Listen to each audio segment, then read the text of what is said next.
was important that we could share this as widely as we can after the actual event, because it is important that we can make these things happen.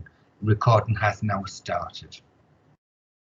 It has been a long time since we've been together, and I suspect, like us, you've missed our sessions face to face, and particularly we're really just getting to grip with some of the methods we were using. We had our event in the county hotel. It's February time, which, goodness, where does the time go to? Where we're going to re-energise our arrangements and do things differently. And we did that survey, which you'll hear much more about during the course of the discussion we're having today. I think it is an exciting time. There's often new opportunities to engage, and I think, you know, using the outcome and the feedback from the survey, which Dan's going to talk about later, we'll be able to, you know, do things in a different way, and hopefully people will feel as engaged and really happy to get feedback whenever we can from people who are part of our groups. And again, just when we're in our first wave of COVID, our team, you know, Nora, Christiane, Lindsay and Neil, were redeployed to do some of the really important, I'm not saying this isn't important, but doing something that absolutely needed to get done at that time around particularly distributing the PPE and support to care homes where we're really challenged. And they did a sterling job, you know, stepping up to the mark to do some of that, making sure everybody who needed PPE had PPE, and that the care homes became digitally enabled. And that was important for residents as well as for staff, the digitally enablement. It meant residents could have communication with their families using iPads and other methodologies. And it was a wee while to get that established, but it did happen, and now we are using those digitally enabled methods for families to visit residents and friends who are in care homes. Because again, sadly, unable to allow visitors into the care homes due to the current increase in coronavirus in the community. That's what got out there. We've had an interesting time in our team as well over the last few months. Nora, you'll remember Nora, who was originally from the team. She decided to retire and has done so. So we wish Nora really well. I'm sure she's having a happy time with the retirement and enjoying some relaxing breaks with her partner. And I know she's got a caravan just outside Whitby, which she always enjoyed going to, so she can spend more time there and feel energised and get some rest as she needs. And of course, Christiane's on maternity leave, and she had a little boy called Max in July. So a really good piece of news there, and both Max and Christiane are doing well, and so we just need to, you know, be mindful of those changes we've had. We've now, to help us to cover those gaps created by Nora's retirement, Christiane's maternity leave, Lindsay, who was working in the team before, you remember Lindsay, she's now working full time, and we've got Tina from Durham CCG, who's joined us at Convent. And Tina's just joined us today, her first day, so that's exciting, having a new member of staff to share some her ideas. And she has come from a similar kind of role in Durham, so I'm sure we'll be able to listen to what she's got to offer and you know, try to do things in a different way if we need to going forward. Are there any questions about the event before we move on with the agenda? Everybody all right? I'm all here okay? We're still waiting for a few more people to join the discussion. Dominic's due to join us at 10:15 to talk about the primary care services and the impact that COVID's had on primary care. And you know, it's not insurmountable impact. Again, primary care, like lots of other services, worked in a different way to make sure we can protect the public, make sure we can protect the patients, and make sure people can get the care and attention that they require at the time that they need that, and they're not waiting to get that when it's, you know, not in a timely manner. Marc Hopkinson, our service reform manager, is going to talk to us about Talk Before You Walk campaign, and that's to do with managing activity, social distancing, and people needed to be seen in the emergency departments in our foundation trusts, and also to be seen in some of the urgent care centres. So again, we would just hear from Marc how that's all going to work in the future. Again, it's about ensuring people are safe, maintain social distance, and enabling people to access the services in a timely manner. We'll then hear from Dan, who's going to talk about the survey results. And the survey was the follow-on part from our event we had in the County Hotel in February, where we got a bit more detail from people about different methods of communication. And again, it was really as a way of us understanding how we could continue to communicate with yourselves in this current situation. And we're keen to now got these meetings going to be our first one, a bit of a trial to see how it works, see how things happen, see what we can learn from today's experience and build on that in future meetings. And then we'll hear from Cynthia Atkin from the Healthwatch Newcastle Gateshead about the campaign Because We All Care. And Cynthia will be able to talk to us about that later on this morning. Then we'll conclude with our usual question and answer session, where we will field questions should you have any before the meeting comes to a close. Any questions before I hand over to Dominic? I think Dominic has joined us now. Chris, we did have a hand up from Marion. Okay, Marion, do you want to ask your question? No, I just wanted to say that I'm expecting a GP phone call at about 12, so if it comes sooner, I'll have to leave early. No, that's absolutely understandable, Marion. That's perfectly, that's really, yeah, no problem with that at all. Thank you. Just if you need to leave, just join again when you get the chance to. Okay, will do. Okay. Thank you. Thank you for letting us know. Dominic, are you okay to do your talk now about the update on primary care? Yes, thanks very much, Chris. Welcome everybody. I'm just going to just a little bit about some of the changes that have had to happen since March with how we offer primary care services. Many of you may have experienced these changes directly, and it's really important for us to sort of hear how going for you and to help us shape our services, I guess, as we move forward in these uncertain times. So you might have heard of the term total triage, and what that is describing really is that GPs now are reviewing all requests for contact in primary care to decide what the best course of action might be. And this is to avoid primarily lots of people turning up to GP waiting rooms and potentially passing the virus to either each other or to healthcare staff. So the whole principle of total triage is to try and avoid physical presence in GP surgeries. And in order to make this work, primary care rolled out a number of digital solutions, some of them quite straightforward. So most of our work is being done with telephone calls. And so most patients are given a time when the GP or the practice nurse will call them.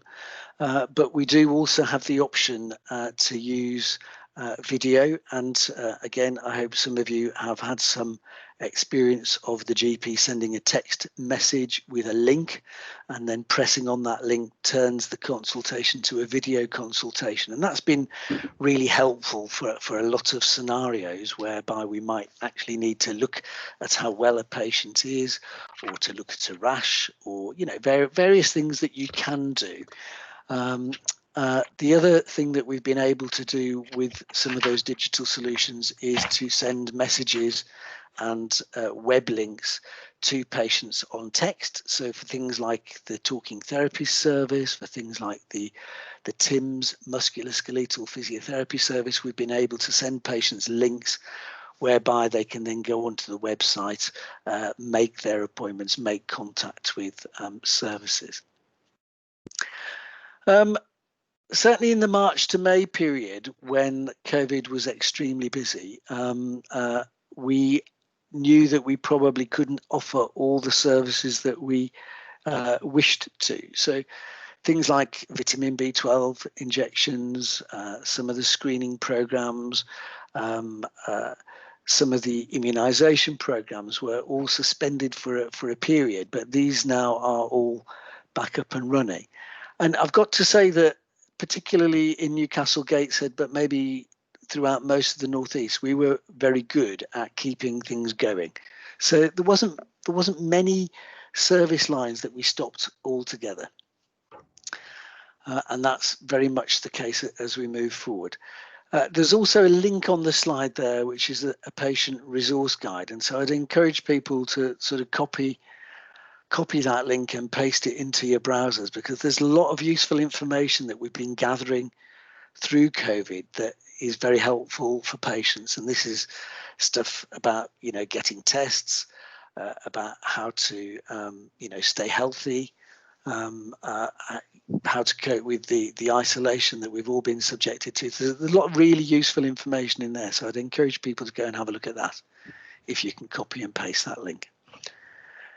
So we're now in what's called phase 2 and phase 3 of the response. So after the initial response, we moved into phase 2, and from August, we're moving into phase 3. So this is all really about trying to get things back to as normal as possible in terms of the services. So people are being called for their screening, people are being called for their flu immunisations, people are being called for their long-term condition checks. So if you've got conditions like diabetes or COPD, we're trying to do those checks. Now, again, we'll try and do what we can remotely.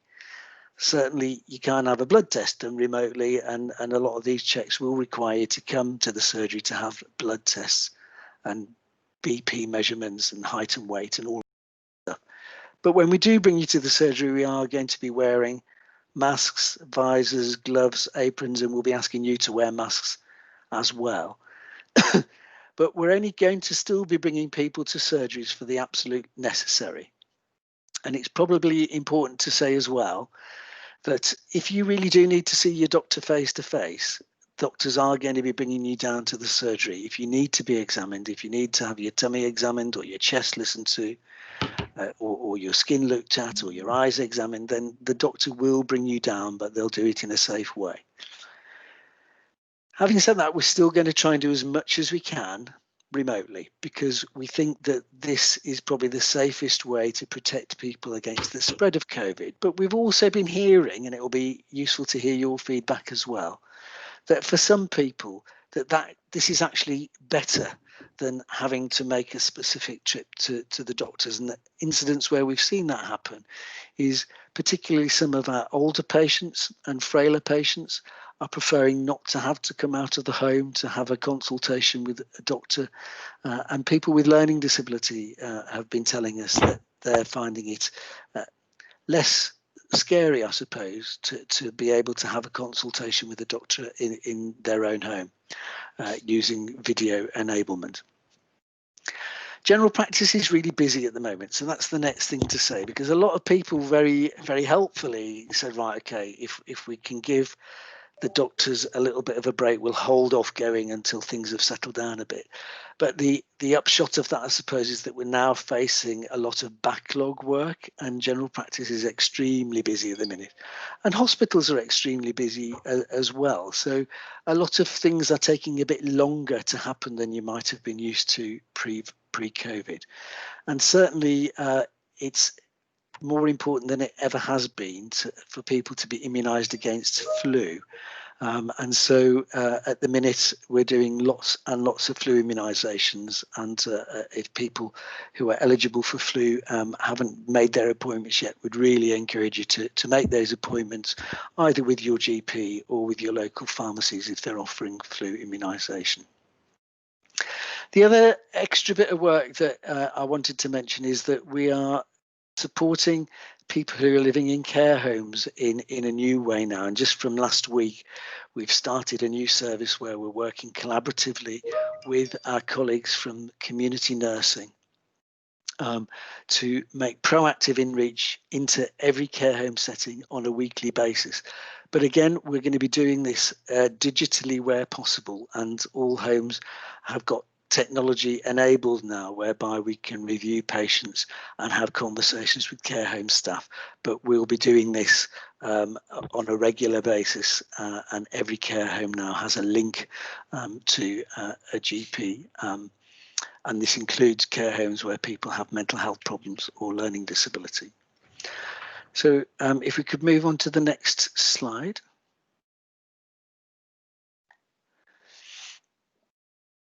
So, as people know from listening to the news, we are now in a second wave of COVID, and we have been in a sort of local, additionally restricted area for a little while now.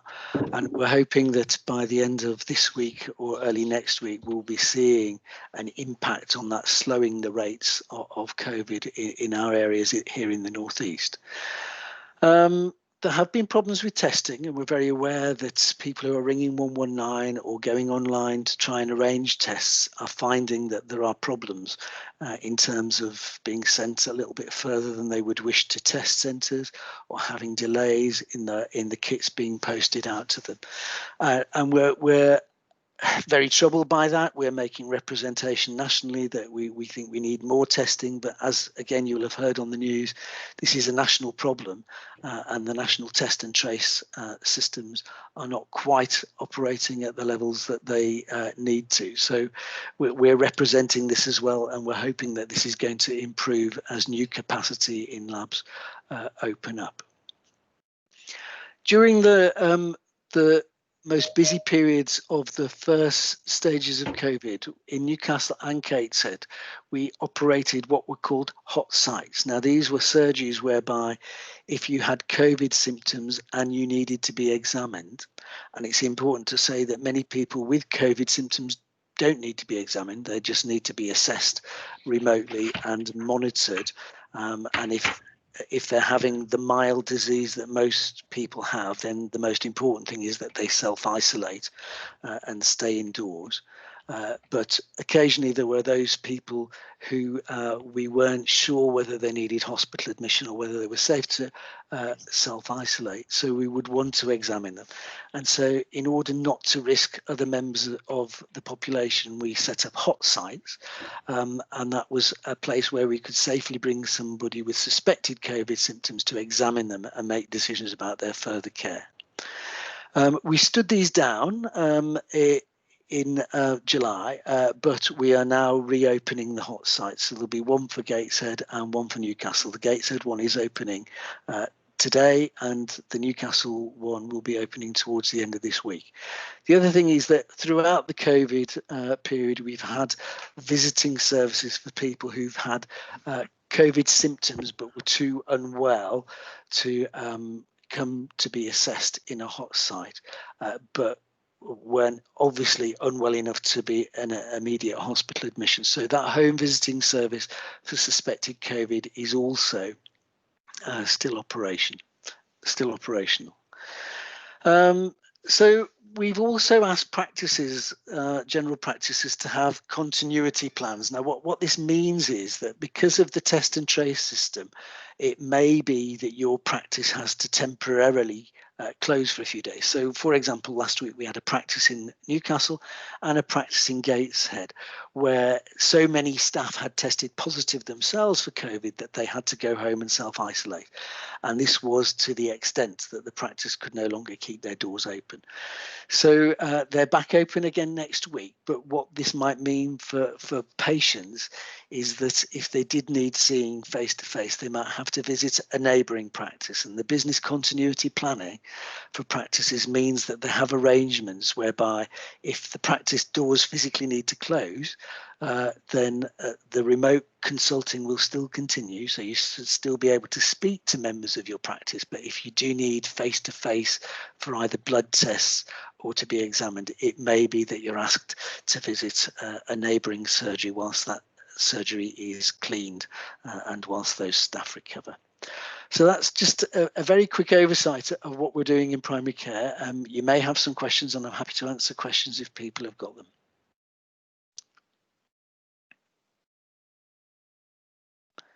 So I haven't been monitoring the chat box. Is there anything there, Chris, that you want me to pick up on? There's nothing in the chat box, Dominic. Yeah, okay. People happy to move on? I don't have any questions for Dominic. I see a hand up there with David. David, do you want to ask a question? Yeah, hiya. Can you hear me? Yes. Yes. Yeah. I mean, I think my real concern, both as a member of this meeting and as a governor of the Newcastle hospitals, is that we're very concerned about the numbers of people, the great well of people who are still out there who have yet to be diagnosed with things like cancer or heart disease, who are not approaching their GP purely and simply because, for example, my GPs, when I ring up, it's made very clear, that in essence, they'd rather you not come if at all possible, which will, the tenor of that will put people off altogether. And we do know that we'd have to run well over 100% of capacity to actually to make some inroads into the backlog of patients out there for cancer alone, never mind anything else. So there's a real concern that people are putting off going to the doctor with the symptoms which need to be examined, which can't be examined over a video link.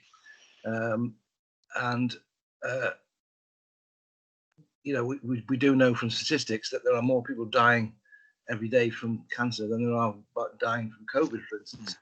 So we are creating a massive problem. Yeah, so well, thanks for that, David. And clearly we share your concerns about that. And we've been involved in some media campaigns locally to try and encourage people to come forward, particularly if people have fears about the risks of contracting COVID by either going to their GPs or going to hospital. And we're seeing it in both areas. And as a governor in secondary care, you're probably aware that, again, people aren't turning up to their appointments in hospital, presumably because they're frightened of what the consequences might be. So there's been regional campaigns to try and encourage people to come forward. It's important to say that in the North East, throughout COVID, we didn't suspend any cancer services at all. It's also important to say that people can actually be assessed fairly accurately, in most cases remotely, for worrying symptoms that might represent cancer. So in my own practice, I've through COVID had 2 referrals on the 2-week wait pathway for suspected cancer because these people had barn door obvious worrying symptoms. So most cancer referrals are really to do with the symptoms that people present with rather than an examination finding. So I think it's still possible for people who have worrying symptoms to talk to their doctor and be screened appropriately and sent appropriately to hospital. But in those cases where an examination would add extra information, we are seeing people face to face. So the message is, please see your doctor. The campaign's called Help Us to Help You. If you think you've got worrying symptoms, you must come forward. Now, some of the other difficulty is that some of our diagnostic services in hospital have been under extreme pressure. So for example, endoscopy services, the Queen Elizabeth Gateshead have started performing endoscopies at the Cobalt Centre in North Tyneside. But again, the difficulty that they've got is that patients keep not turning up to their appointments or don't want to travel to North Tyneside. So we need to all encourage each other, I suppose, to come forward and both present with symptoms, but also be confident enough to keep appointments at hospitals so that we can get the diagnoses and the treatments started. Yeah, there is an issue as well, I think, with some of the screening services as well, is there not? So all the screening services are now operational again. So the main screening services for cancer are clearly the cervical cancer screening service.